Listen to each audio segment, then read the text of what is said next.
Olá, ouvintes! Está no ar mais uma edição do podcast Toda Voz, que traz assuntos relacionados à nossa Secretaria de Combate às Opressões, aqui do Sindicato dos Petroleiros de São José dos Campos e região. Eu sou a Raquel Lima, jornalista do Sindipetro São José dos Campos. Eu sou uma mulher branca com cabelos curtos, escuro, estou usando uma blusa roxa de moletom e tenho olhos castanhos escuros também. Hoje vamos ter um papo com 3 petroleiras para nos contar um pouco da luta das mulheres da categoria, quais são os próximos passos e reivindicações. A gente também vai relembrar o 12º Encontro Nacional das Mulheres Petroleiras, que aconteceu no começo de maio, e em Belo Horizonte. Para isso, então, a gente está começando aqui com a coordenadora do Coletivo de Mulheres da FUP, Bárbara Bezerra. Seja muito bem-vinda, Bárbara. Olá, pessoal. Primeiramente, muito obrigada pelo convite. Eu sou a Bárbara Bezerra, sou diretora do Sindipetro NF, que é Norte Fluminense, e da FUP, atualmente coordenadora do Coletivo de Mulheres. Sou uma mulher parda de pele clara, de cabelos grisalhos na altura dos ombros, de olhos castanhos, usando um batom bem vermelho e o jaleco laranja, que é símbolo da nossa luta. Muito bem. A gente também tem hoje aqui com a gente 2 dirigentes de São José dos Campos, a Cidiana Mazzini. Eu sempre fico na dúvida, sabia se eu falo Mazzini ou Mazzini ou Mazzini? É Mazzini, né? Mazzini. Então, Cidiana, vice-presidente aqui do sindicato. Olá, meninas. Primeiro, agradecer a Bárbara a presença. Eu sou uma mulher branca, de cabelos pretos, acho que longos, cacheados e olhos castanhos escuros. A gente faz esse exercício da audiodescrição, vou sair um pouquinho do roteiro também para explicar, e é bom para explicar também para os nossos ouvintes. Uma vez a gente estava gravando um podcast sobre pessoas com deficiência e trabalhadores, e a gente foi provocado nesse sentido de como que também a gente não faz a nossa audiodescrição, então a gente sempre faz aqui. E também estamos com a Michele Ribeiro, que também é responsável pelos trabalhos da Secretaria de Combate às Opressões aqui do sindicato. Oi, Mi, tudo bom? Bom dia, Raquel. Bom dia, Bárbara. Bom dia, Cidiana. Primeiramente, eu gostaria de falar que é um prazer estar aqui batendo esse papo com vocês. Vou me autodescrever. Eu sou uma mulher preta, de olhos castanhos, cabelos cacheados. Estou vestindo uma jaqueta azul ou roxa, né? Não sei. Hoje está bem frio aqui. E sou uma mulher LGBT e, como a Raquel já disse, estou à frente da Secretaria de Combate a Opressões, sou diretora aqui do Sindipetro São José dos Campos. Muito bem. Bom, eu queria começar o papo, na verdade, puxando até um aspecto pessoal, de cada uma de vocês, do que ficou do encontro que aconteceu esse ano, porque a Cides e a Mia, elas sempre voltam com uma percepção muito forte, né, desse encontro de mulheres petroleiras, e eu queria perguntar um balanço pessoal, na verdade, de cada uma de vocês, seja pela vida militante, petroleira, feminista, todos esses vieses que vocês representam, né? O que mexeu com cada uma de vocês no encontro desse ano? Eu vou começar a rodada aqui por São José e depois a gente finaliza na Bárbara, tá bom? Cides, primeiro você. Então, Raquel, para mim é sempre uma excelente oportunidade de participar desse encontro de mulheres, né? É o terceiro que eu participo e eu costumo falar que é onde eu ganho forças para seguir, sabe? Você vê que você não está sozinha, que as suas dores não são só suas, e também você compartilha as questões que acontecem na base, nas nossas bases, né? Os atendimentos que a gente faz às mulheres, né? Às minorias. Então, te dá base de como tratar essas questões e também o que a gente vai exigir da companhia, né?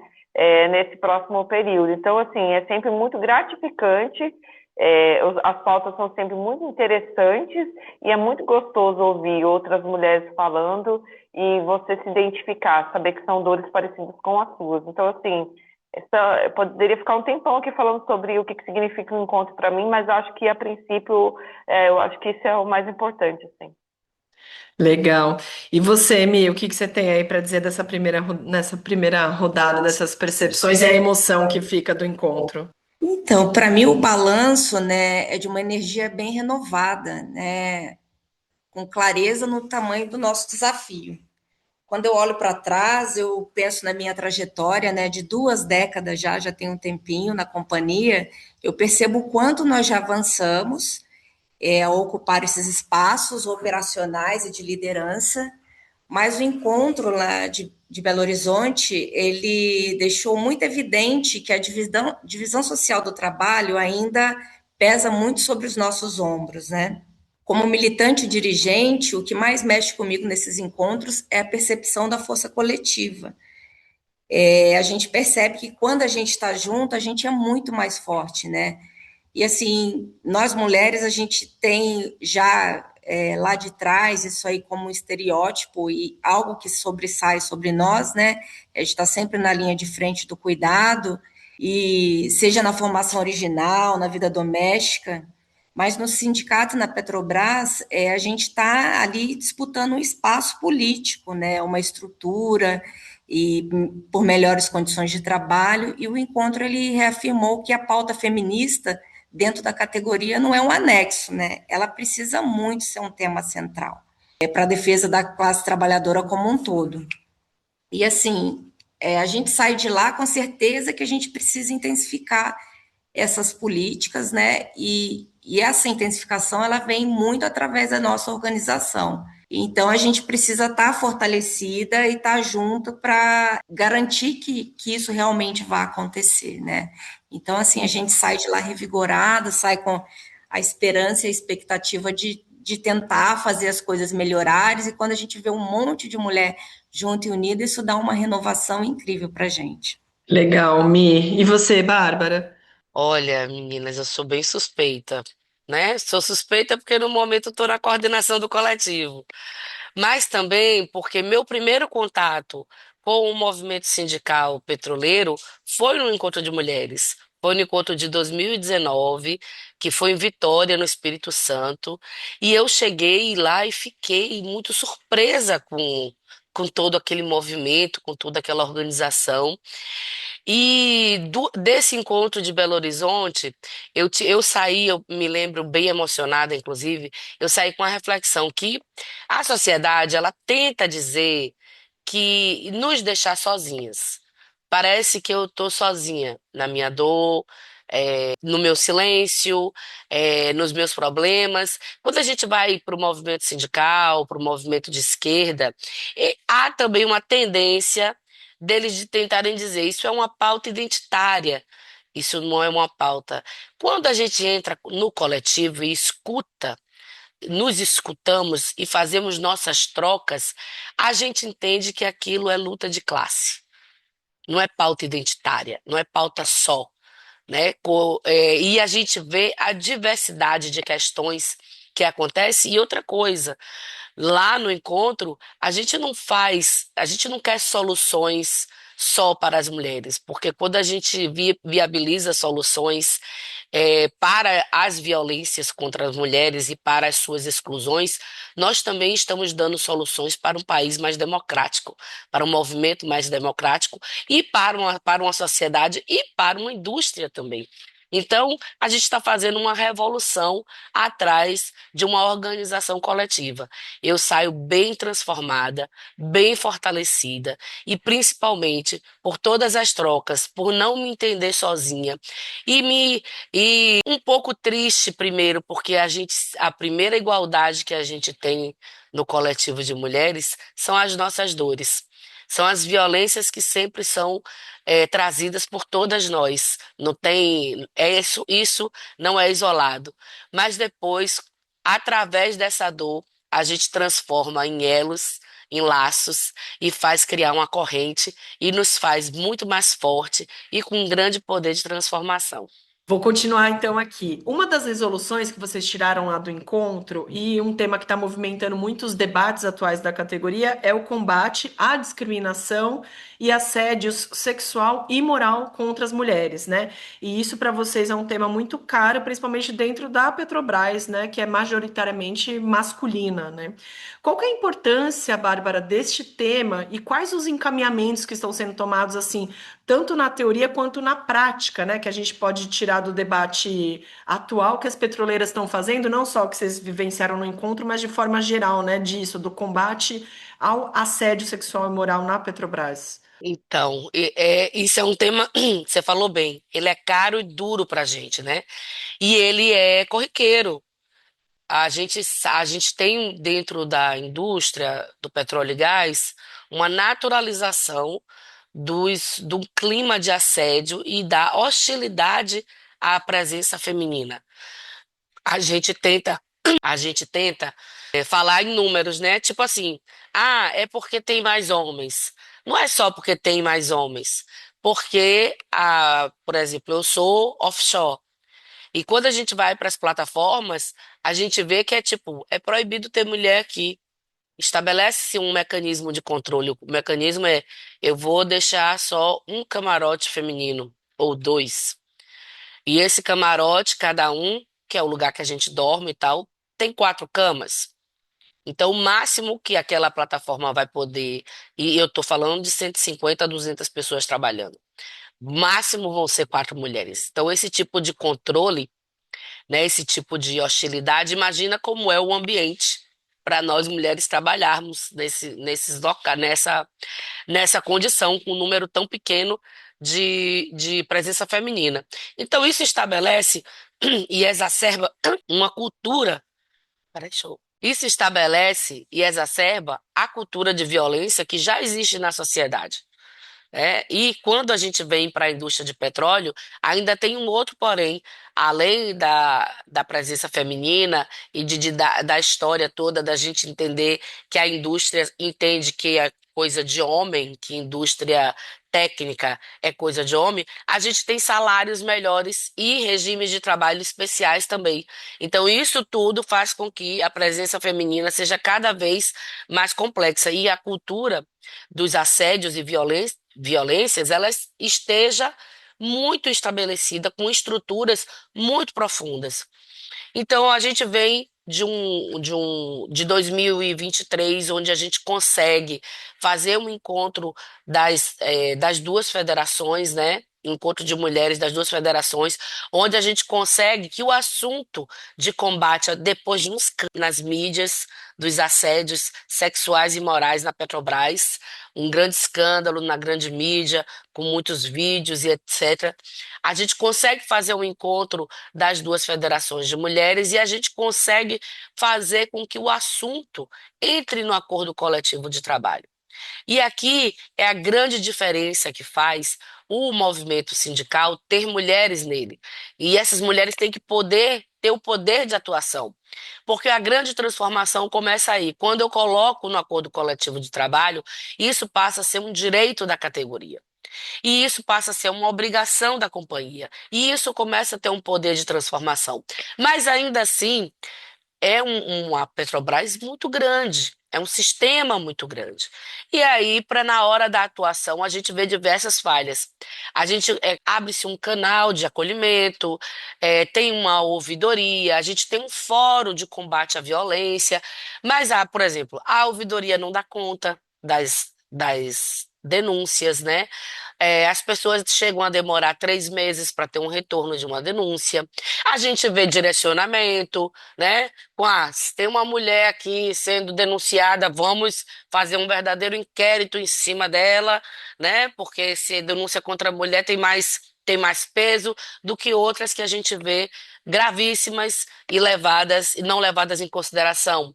A gente vê as pessoas contratadas em sistema muito mais vulnerável e quando sofrem assédios, principalmente as mulheres, elas têm medo de denunciar e quando denuncia vão sofrer retaliações, inclusive demissões. A gente tem alguns casos de demissões. Então, é um cenário hostil, é um cenário triste, mas é um cenário que faz um reflexo da nossa sociedade. Então, eu acredito no avanço das lutas e a gente esse ano não é um ano de acordo coletivo de trabalho, então a gente não tem uma mudança, mas a gente fez um manifesto de combate à violência à mulher, né, onde a gente entende que a gente precisa de um compromisso da sociedade, de um compromisso da Petrobras, de um compromisso do movimento sindical em acabar com essa violência, porque essa violência não é isolada em um local, ela está em todos os locais que a gente convive, né? Então, ela precisa haver um acordo para que ele se extermine de vez, né? E a gente sabe o quanto as estruturas do patriarcado são dinâmicas e inteligentes para voltar a realizar de novo o assédio, de novo a repressão, e a gente temos que ficar o tempo todo atentas e fortes e desmanchar os novos mecanismos que eles forem criando para conseguir viver em paz e viver numa sociedade mais igualitária. Ótimo. Ô Cides, você quer dar uma comentada na fala da Bárbara e já puxar um pouquinho para a Revap, né? Como que também tá a questão de assédios aqui, esse tratamento que a Bárbara falou, né? Das denúncias. Isso, achei importante. Eu acho que não dá, concordo muito com a Bárbara falou, não dá para a gente dizer que não andou nada, né? Seria também muito desmotivador para a gente achar que a nossa luta não reflete em nada. A gente começa a ver mudanças, sim, né? E eu acho que é importante dizer também que o tipo de governo que a gente está vivendo, ele também influencia muito nessas questões, né? O quanto essas pautas andam ou não andam, né? Então, hoje, dentro da companhia, por mais que a gente vê esses problemas que a Bárbara falou, existe uma política, né, que a gente consegue falar sobre isso, né? A ouvidoria aparece, né? Então, a gente consegue tratar essas questões por mais problemas que a gente tenha. Então, eu penso que ela tem caminhado, né? Tem até, na sociedade em si, a gente até nas nossas conversas aqui, a gente vê a quantidade de feminicídio que vem aumentando, talvez até seja a resposta dessa pressão que a gente tem feito e dos não que as mulheres estão aprendendo a falar, né? Então eu acho que tudo isso é resultado da nossa luta, que aparece muitas vezes em forma de violência mesmo, porque muitas pessoas não aceitam, se sentem extremamente incomodadas. Dá um exemplo até meu nesse último período, que está aí na mídia, todo mundo viu, né, pela situação que eu passei, em um treinamento dentro da Revap, onde um instrutor, que é petroleiro, e se incomodou muito com a minha fala e gritou comigo, né? Não tem outro jeito de falar isso, gritou dentro de sala de aula. Mas aí, como a Bárbara falou, né, eu, por ser uma dirigente sindical, sou vice-presidente da CIPA, teve um tratamento todo diferenciado, né? A empresa está fazendo a investigação lá e vendo, de fato, o que pode ser feito com o que aconteceu. Agora, tem muitas pessoas que são silenciadas, né, que não conseguem se manifestar sobre a violência que vive, as empregadas terceirizadas e empregados também, quando é outro tipo de violência, assédio moral. O tratamento é totalmente diferente, porque não envolve a ouvidoria da Petrobras, né? Quando os próprios empregados terceirizados que sofrem essa violência e não tem nenhum petroleiro próprio envolvido, quem faz essas investigações são a própria empresa, às vezes o próprio assediador, que é o gestor, que é o preposto. E quantas vezes a gente não vê que a solução do problema é mandar embora o assediador e a assediada, no caso. Quando a gente vai ver, já foi embora, eles nem na refinaria estão mais. Então, assim, é algo que eu acho que precisa evoluir muito, a questão dos terceirizados dentro da companhia, né, dos empregados de empresas terceirizadas. Eu acho que é algo que precisa evoluir muito. Mas é isso, assim, meninas, eu acho que o machismo, ele é estrutural, a gente sabe disso, e eu acho que muitas pessoas se sentem extremamente incomodadas com a nossa presença nesses meios. Sabe, da gente ter direito de colocar a nossa opinião e da gente ocupar espaços, e tem muitas pessoas que acham que a gente está tirando espaço de alguém, e é isso que a gente percebe, né? Então, de fato, não é algo fácil a se fazer, e a gente encontra, e é necessário fazer esse enfrentamento, sabe? Eu acho que esse é o cenário que a gente tem encontrado nesse último período. É uma coisa que é muito, que eu sempre lembro que vocês também comentam muito. A Bárbara também já esteve aqui em São José fazendo uma palestra bem bacana. A Cid e a Mi também sempre falam que mais difícil, inclusive, das mulheres entrarem no movimento sindical é ficar, né, no movimento sindical, e é uma questão que vocês falam muito também, né, da permanência dessas mulheres, né, nesses lugares, nessas posições. Mi, queria te puxar um pouquinho para o papo agora, porque a gente sabe também que dentro, né, deste universo é ainda mais difícil para as mulheres pretas, né, para as mulheres negras. E uma das resoluções, inclusive, aprovadas lá no encontro, né, de mulheres petroleiras, foi o compromisso de lutar pela presença de mulheres negras, né, em espaços de poder. Como que você enxerga essa luta, Michele, dentro e fora também da refinaria, né? É muito bom você tocar nesse assunto, Raquel, porque eu acho que talvez essa, né, uma das resoluções que a gente tirou no encontro de mulheres, talvez essa seja mais urgente, mais necessária, né? Porque não dá para falar de combate a opressões, não dá para falar de machismo, não dá para falar de misoginia sem cruzar a questão de gênero, classe e raça, né? Falando de dentro da refinaria, com todo o histórico que eu já vivi, de 20 anos, de trabalhar no setor de saúde, a gente sabe exatamente onde estão as mulheres, né? As mulheres negras, por exemplo, elas estão, na sua maioria esmagadora, nos setores terceirizados, na limpeza, no refeitório, nos trabalhos mais precarizados e vulneráveis, né? A gente olha para a operação, olha para a engenharia, para as gerências, e a ausência delas é gritante, assim. A nossa luta no sindicato é exigir políticas de ação afirmativas mais reais para que a mulher seja negra, petroleira, própria, que seja operadora, seja gestora, inclusive dirigente sindical aqui do nosso lado, né? A gente sempre fala isso. Aqui dentro do próprio sindicato, a gente tem dificuldade de colocar uma mulher, principalmente uma mulher negra, porque a gente sabe de todas as dificuldades que é ser mulher no mundo afora e no ambiente sindical não é diferente, né? Falando de fora da refinaria, o cenário reflete a mesma estrutura, né? Eu atuo hoje como conselheira no Conselho Municipal de Mulheres aqui de São José dos Campos, e a gente vê que a divisão social do trabalho empurra a mulher negra para a base da pirâmide, não tem jeito, né? Ela fica lá embaixo, ela é esquecida, e isso nos traz, assim, o quanto que a mulher negra precisa se movimentar para a sociedade também se movimentar, né? Ela acaba sendo a base de tudo. Então, assim, eu acho que o nosso compromisso aqui é garantir que a pauta não seja apenas um discurso do mês de novembro, né?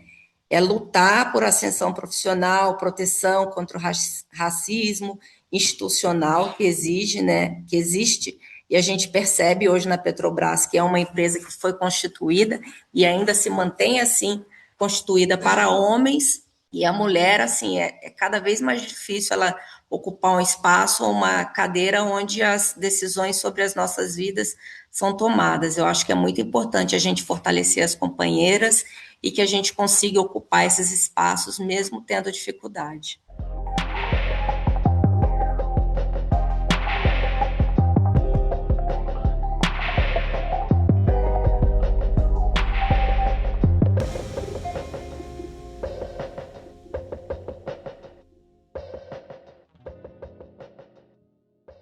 Queria entrar um pouquinho na luta contra o feminicídio, né, que também tem ocupado aí os holofotes, redes sociais, imprensa. O próprio governo federal também, né, lançou esse ano um pacto nacional contra o feminicídio.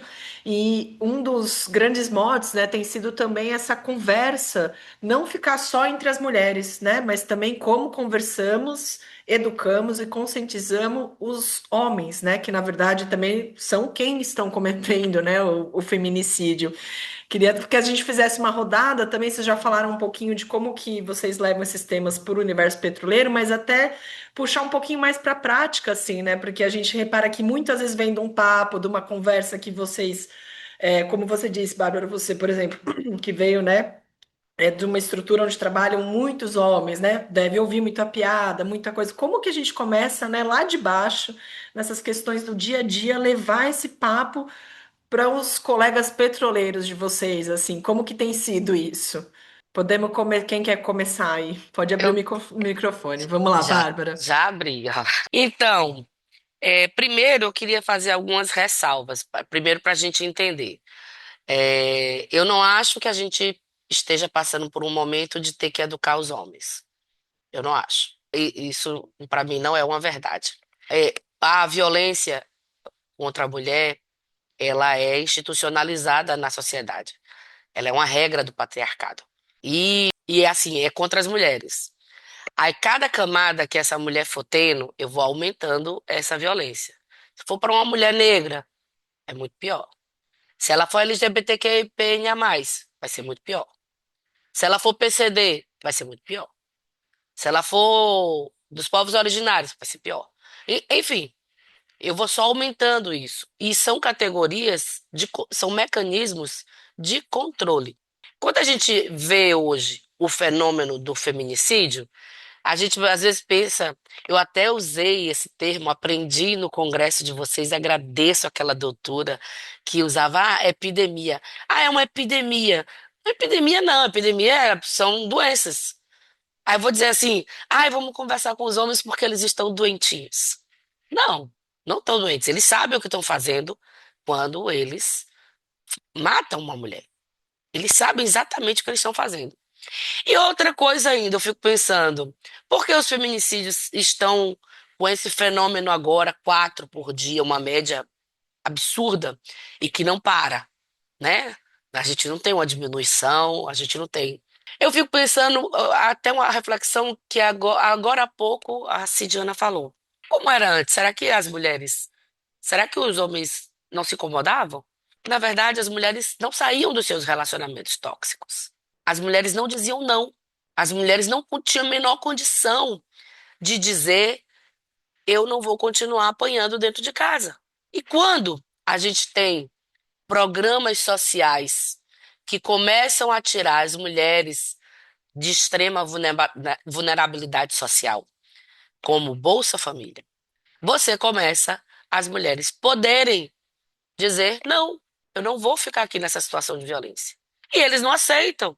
Então eu não tenho que conversar com esses homens. Eu não tenho que, eu vou te ensinar a não ser. Não! Eles que aprenderam a ser assim e eles são mantidos assim. Então esse fenômeno tem que ter uma interrupção e a interrupção tem que ser brusca. Eu acho que a gente está vivendo um momento de ruptura.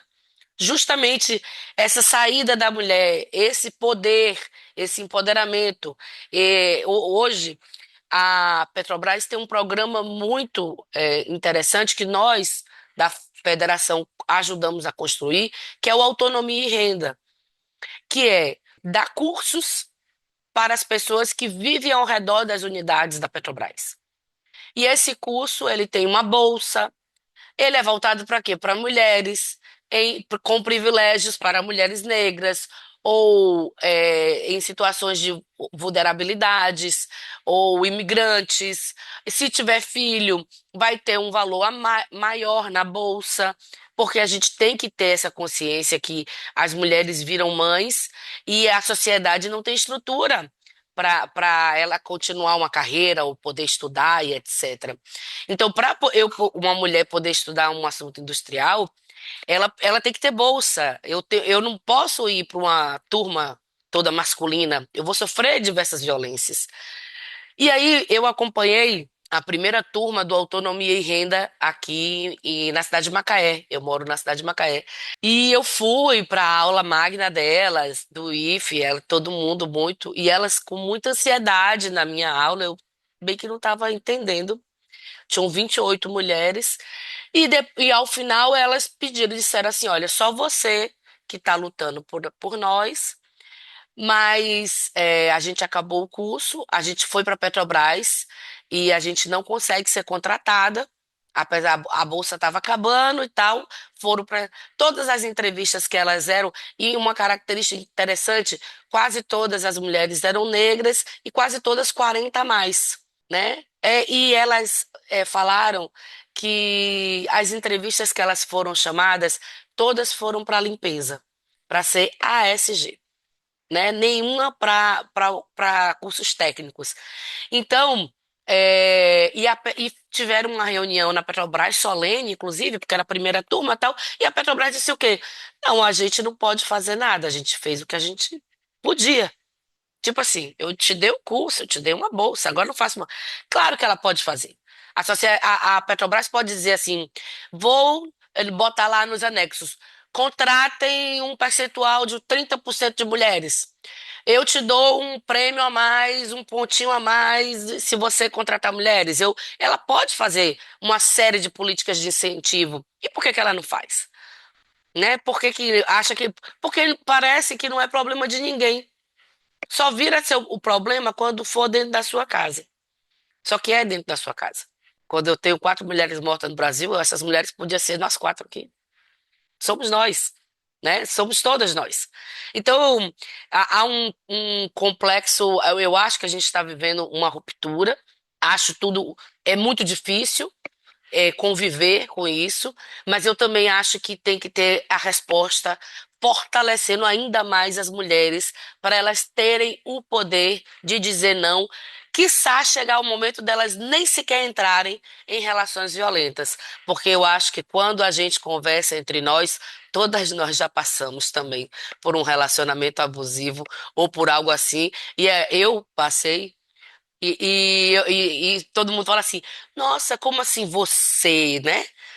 A gente, a gente também é fruto da mesma sociedade em que as pessoas são submetidas às violências. A gente vai conquistando esclarecimento, força, empoderamento e uma rede de poder mesmo. O que que é uma rede de poder? Eu ter emprego, eu ter renda, eu conseguir estudo, eu conseguir o que chama de liberdade de dizer não, eu não vou continuar nisso. E ainda, ou forças, eu posso sair disso, né? Então, tem todos os ramos da sociedade aqui em que não há uma cultura ainda para o rompimento, mas eu acho que o governo federal tem ajudado muito. O pacto é importante, mas um Bolsa Família, um ProUni, os outros programas, o conjunto de programas, as cotas universitárias, né, o conjunto de programas para que as mulheres possam ter carreiras, ascensões e poder de escolha, ele é o grande chave que vai, eu acho que transformar essa cruel realidade de hoje. É porque aí as mulheres né, se empoderam de fato, né? Não só do discurso, né, né, Bárbara? Porque, enfim, o discurso é importante, mas é isso, né? É importante ter renda, é importante, né? Enfim, ter essas condições essas condições precisam ser criadas, né? Eu não posso continuar com essa história. Ah, ela não tem consciência. Ah, ela não... Gente, não se trata disso. Para, é que nem quando fala de trabalhador, diz que o trabalhador não tem consciência de classe. É um projeto que não tem a consciência. E quando a gente vê mulheres que se submetem, é um projeto que a mulher fica silenciada. É um projeto que ela se submeta. E não à toa, vou tratar assim, que eu não comentei ainda, hoje. Quando a gente vê o nível de violência doméstica no Brasil, a gente sempre viu que era muito maior nas mulheres negras do que nas mulheres brancas. Tem questão de renda também. A violência doméstica era geral, mas sim, mais incidente nas mulheres periféricas do que nas mulheres de classe média. E hoje, 40% das mulheres que sofrem violência doméstica são evangélicas. E isso é um projeto. Isso é um projeto e a gente precisa abraçar todo projeto que seja opressor às mulheres, às raças, à liberdade religiosa, à liberdade de viver. A gente precisa combatê-los, ficar atentas e combatê-los.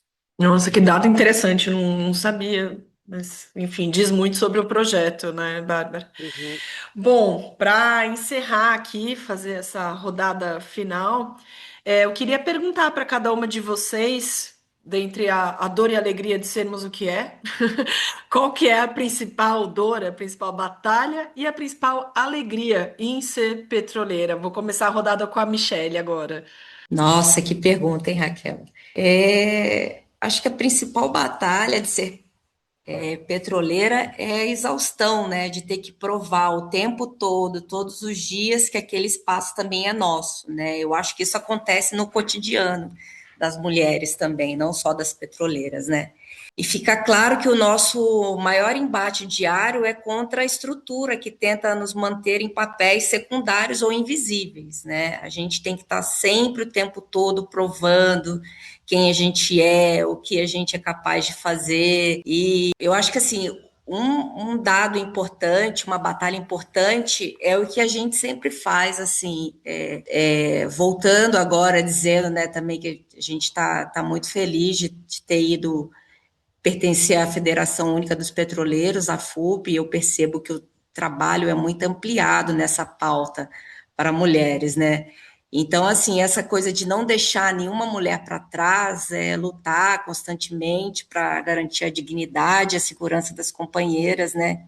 Principalmente das terceirizadas, que sentem o peso da desigualdade de forma muito mais cruel, né? Eu nunca fui terceirizada da Petrobras, mas já fui terceirizada em outras empresas, e já passei muito por isso e sei como que é, né? É uma batalha diária contra o apagamento e a divisão desigual do trabalho, né? E aí, por outro lado, a principal alegria é a força do nosso coletivo, né? É saber que a gente não está sozinha, olhar para o lado e ver tantas mulheres incríveis como a Bárbara, como a Cidiana, como a Raquel, ocupando espaços de poder e resistindo juntas, né? É saber que cada barreira que nós quebramos hoje vai facilitar o caminho das petroleiras que vão entrar amanhã, né? Assim, eu lembro quando eu entrei na Petrobras, o meu cargo da área de saúde, então, assim, é um cargo majoritariamente feminino, mas, assim, há 20 anos atrás você não via mulheres na operação, não via mulheres. A Cidiana, por exemplo, foi uma das primeiras mulheres a entrar no setor de SMS, né? E isso é muito importante, né? Ver que as companheiras estão, de certa forma, mesmo com todos os desafios e todas as dificuldades, lutando e batalhando para ocupar o espaço, né? E num nível muito pessoal, a alegria vem de olhar para trás e ver os frutos concretos, né, dos nossos esforços ao longo desses anos aí de caminhada, assim. Falando mais pessoalmente ainda, né, ter conquistado a minha independência, isso para mim foi uma coisa que a Petrobras, ela mudou a minha vida, assim, como pessoa, mudou a vida da minha família, das pessoas bem próximas de mim. Então, assim, poder planejar um futuro, poder acreditar numa empresa, poder trabalhar numa das maiores empresas do país, isso, assim, é uma alegria. E, assim, apesar de ser petroleira, que exige muita luta, mas o motivo é o orgulho imenso que a gente tem de estar, né, nessa empresa e de fazer parte dessa categoria. Que legal, Mi. Qual é a principal dor e a principal alegria de ser petroleira? Então, Raquel, eu acho que essas dores e essas alegrias, elas são diárias, né? Cada dia a gente acorda de um jeito, um dia mais alegre, outro dia com mais dores, mas elas são diárias. E eu penso assim, eu acho que a gente, numa condição até de privilégio de ser uma empregada concursada da Petrobras, maior empresa do país, eu me sinto na obrigação de estar junto na luta, né, para a defesa das mulheres, inclusive aquelas que lutam todos os dias para seus filhos terem um leite para beber na hora de dormir, terem um pratinho de comida para comer, né? A nossa realidade é bem diferente disso, né? A gente está dentro de uma porcentagem de 3% da população brasileira. Então, assim, eu acho que é uma dor e é uma alegria, né? Porque é uma tranquilidade para mim, para minha família, mas é uma dor saber que a maioria das mulheres não se encontram nessa condição, nessa posição. E muitas vezes não tem para quem reclamar, né? Então a gente tem toda uma estrutura, tem um grupo de mulheres, um grupo de pessoas que fazem essa luta e eu acho que é isso. Eu acho que é a minha maior dor e alegria juntas, né? E dizer também que eu acho que é extremamente importante a participação dos homens nessa luta, né?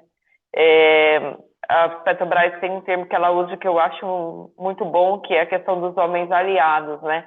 Saber que isso daí não é uma luta só das mulheres, a gente sozinha não vai conseguir alcançar o que a gente precisa, então é importantíssimo, né? Espero que os homens que estejam ouvindo aí nosso podcast entendo assim a importância de falar, de se posicionar, porque se você presencia uma violência contra uma mulher e você não se posiciona, você está reforçando essa violência, né? Eu, naquela situação que eu falei para vocês, dessa violência que eu sofri nesses últimos dias aí, teve um companheiro da Revap que se posicionou na reunião e o agressor, né, ele só parou quando o homem que estava presente no curso falou assim: ei, você não pode gritar com ela, não. E aí foi a hora que ele, de fato, falou: ah, não, me desculpe. Então, assim, a importância, né, dos homens terem esse tipo de atitude mesmo, uma ação, não é só concordar, né? A situação do homem hoje não é concordar com a gente, é se posicionar e ter atitudes que vão de encontro à diminuição dessa violência que as mulheres sofrem todos os dias. Boa. E para você, Bárbara, quais são as dores e as alegrias? Juntas, misturadas ou separadas? Então, antes de falar da dor e da delícia de ser petroleira, eu queria falar primeiro de um termo que eu vi as meninas usando, e sem querer ser chata, mas sendo, militando também, é a questão de falar que as mulheres são terceirizadas, né? Elas não são terceirizadas, elas são contratadas, elas são prestadoras de serviço. A terceirização, ela foi um mecanismo usado para precarização do trabalho.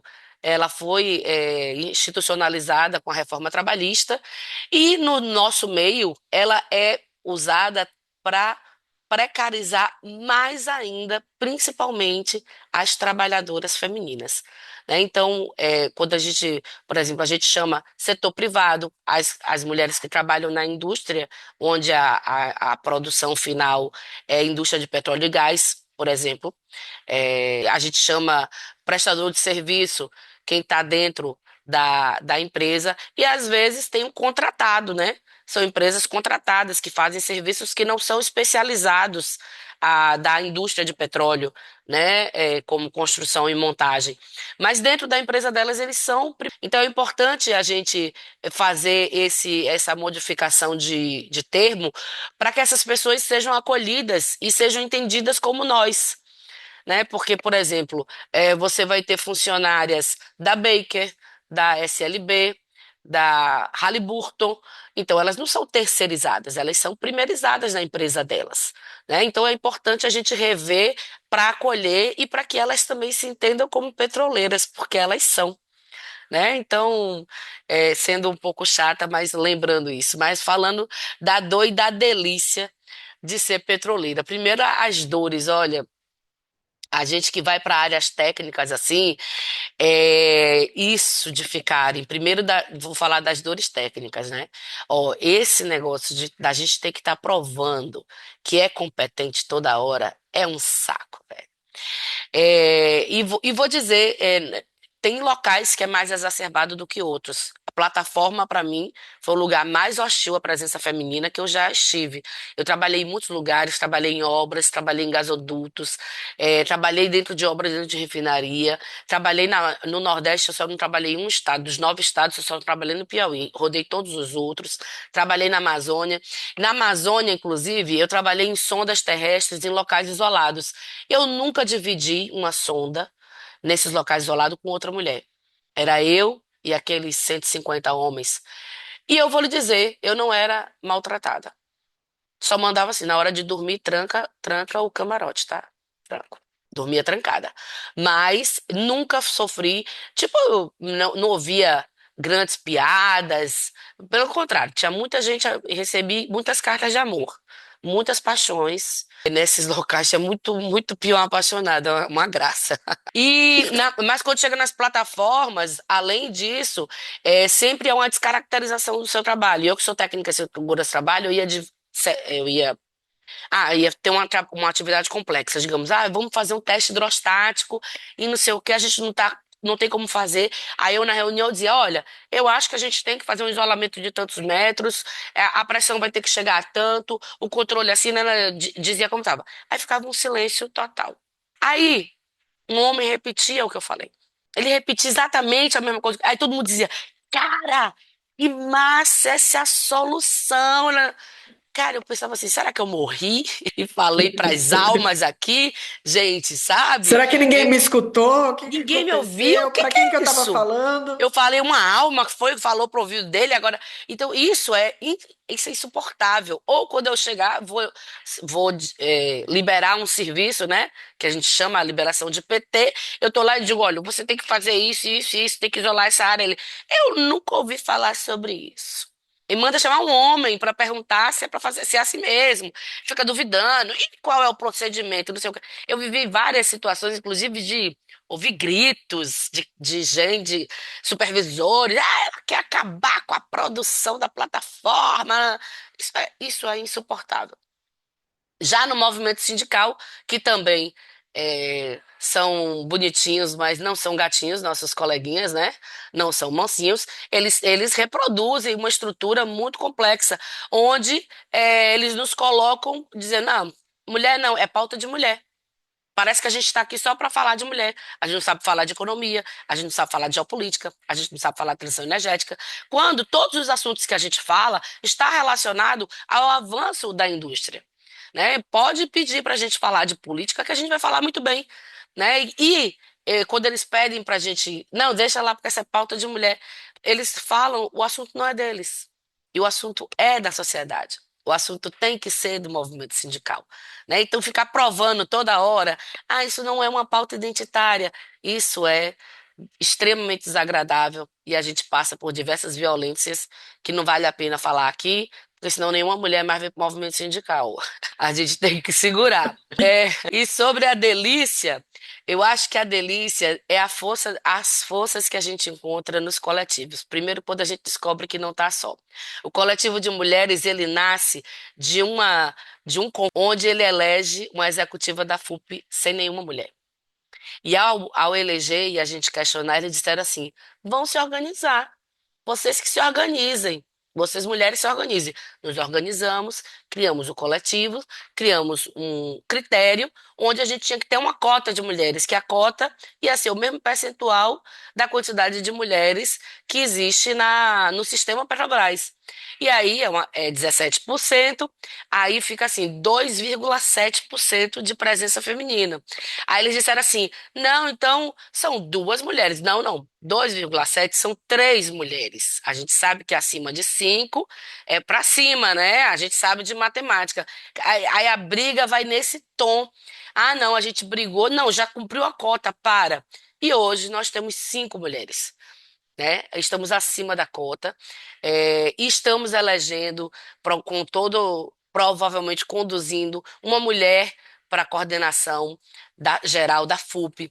Elegemos mais uma mulher na coordenação do Sindipetro Minas Gerais. Temos mais duas, a da Bahia, Beth, e a Miriam no Rio Grande do Sul, sendo a Beth a primeira mulher negra à frente de um Sindipetro e à frente do Sindipetro Bahia, um sindicato com mais de 70 anos de idade. Então, nós temos sim temos nossas delícias, sim, nossas conquistas, vamos celebrar, vamos nos animar nelas e com organização, porque nada nos vai ser dado. E também vou parafrasear a Margarida Alves, que foi uma grande sindicalista. Existe a Marcha das Margaridas em homenagem a ela, quando ela dizia assim: medo nós tem, mas não usa, né? Então, a gente continua com a organização e para frente. Como ela dizia também, né? Eu prefiro morrer na luta do que morrer de fome. E ela foi assassinada em 1983. Então, na luta nós vamos, juntas, misturadas e esperançosas. Oh, belíssima, hein, Bárbara? Bom, queria agradecer muito a sua presença aqui. Conseguimos gravar e foi incrível. Você é sempre muito bem-vinda. Vou te chamar também outras vezes. Obrigado pela presença, Bárbara. Vamos fazer uma rodadinha de tchau final. Pode começar por aí, Bárbara? Aí começa. Primeiro, agradecer, vocês são maravilhosas, muito acolhimento, muitas trocas. Peço desculpas por a agenda. Tem isso, ó, a gente tem cota no movimento sindical, mas nós somos ainda pouquíssimas para a necessidade do movimento sindical. Então, nós somos extremamente sobrecarregadas. É um avanço que a gente ainda precisa ter, que não basta cotas, né? A gente tem que ter paridade e qualidade aqui na ocupação. Por isso, nós que estamos tão ocupadas, mas sim, sou esperançosa em avançarmos. Fico muito grata pelo convite. Foi uma delícia o programa, eu nem acredito. Quando eu olhei, já tem 1 hora, não é possível, né? É. Mas eu agradeço o convite, contem comigo, contem, é muito bom estarmos juntas nessa luta e vamos avançar. E quem sabe aí, São José dos Campos, na próxima eleição, a gente não tem uma mulher para ser a coordenadora geral, hein? Ó, ficou o spoiler. Miss Diana, obrigada também. Podemos fazer a rodadinha aqui. Quem quer começar? Pode ser eu. Nossa, que papo gostoso. Realmente passou muito rápido. Antes de me despedir, eu queria só falar um pouquinho que a questão do feminicídio, ela precisa ser trazida para a responsabilidade coletiva, né? Todos nós somos responsáveis, né? E a gente tem que fazer uma exigência que os homens, eles, a gente não falou aqui, mas é muito importante ressaltar, os homens, eles precisam quebrar esse pacto de cumplicidade masculina que existe entre eles, né? Ou seja, né, se um colega assedia uma trabalhadora, e você se cala, você está ajudando a construir a base da pirâmide que mata as mulheres lá na frente. Queria agradecer a Bárbara por ter nos pontuado a questão da empregada do setor privado. Eu acho que a gente precisa se habituar realmente a. Eu gosto muito de dar nome e valorizar as pessoas, e eu acho que está super certo. Eu acho que todos nós que trabalhamos nessa empresa somos petroleiros, né? E para agradecer, queria agradecer a Raquel pelo espaço e a condução maravilhosa do papo, como sempre. Cidiane e Bárbara, é sempre um privilégio e um grande aprendizado dividir a mesa e a militância com vocês. Bárbara, sempre muito querida, muito bem-vinda. Cidiana, minha companheira do dia a dia aqui. E eu queria deixar um recado final para quem está nos ouvindo, especialmente para as nossas companheiras da base, né? De cada setor, do turno, sejam elas do setor privado ou não, né? O Sindicato de São José dos Campos e a Secretaria de Combate às Opressões são a casa de vocês e sempre estarão de portas abertas. Vocês nunca estarão sozinhas. Um abraço enorme a todas e seguimos firmes na luta. Eu vou aproveitar o ensejo da Michele e fazer uma reflexão também sobre essa questão do feminicídio. Que a gente aqui nessa conversa, falamos até de questões pessoais, e quando você vai conversar com outras mulheres, a gente percebe que a maioria delas já sofreu uma violência, né? Eu já sofri também. E aí quando você vai... Eu já fiz essa experiência no nosso grupo de diretoria, de estar os homens juntos e falar assim, você conhece algum homem que já violentou uma mulher? E aí eles olharam entre eles e... Não. Então, assim, onde estão esses homens? Se 99, sei lá quantos por cento das mulheres já sofreu uma violência, onde que estão esses homens? Que os outros homens não conhecem, né? São amigos, são eles, né? Próprios, a conta não fecha. Então, é essa reflexão que a gente tem que fazer, né? Dizer também que se tem uma coisa que eu desejo dos homens, é a autoestima. Nós, mulheres, não fomos preparadas para assumir cargos, para acreditar que a gente é capaz. Não fomos. Eu brinquei de boneca e de casinha a minha infância inteira, né? Então, assim, eu acho que... E quando eu vejo os companheiros fazendo as coisas, não é em detrimento ao que eles fazem, não, mas muitos deles não sabem o que estão fazendo e eles estão fazendo até conseguir e até dar certo. E eu já percebi isso. Então, se você não sabe, vai assim mesmo, né? E você é capaz, e todos nós somos capazes. Não tem essa divisão sexual, né? Não deveria ter essa divisão sexual do trabalho. Então, é isso. Meu maior desejo é ter a autoestima masculina. E eu acho que a gente tem que ocupar esses espaços, sim, nós somos capazes, fazer esse chamado à mulherada da base, que tem vontade de ser dirigente, que tem vontade de fazer parte dessa luta. É muito sofrido, mas é gratificante também, a gente não está sozinha. Então fica aí esse chamado à mulherada aí que tem essa vontade, não passe vontade e venha com a gente, juntas somos mais fortes. Muito obrigada, Cidiana. É um prazer imenso conversar com todas vocês aqui novamente. Esse é o podcast Toda Voz, um olhar da Secretaria de Combate às Opressões, pois toda voz importa, toda voz merece respeito e espaço.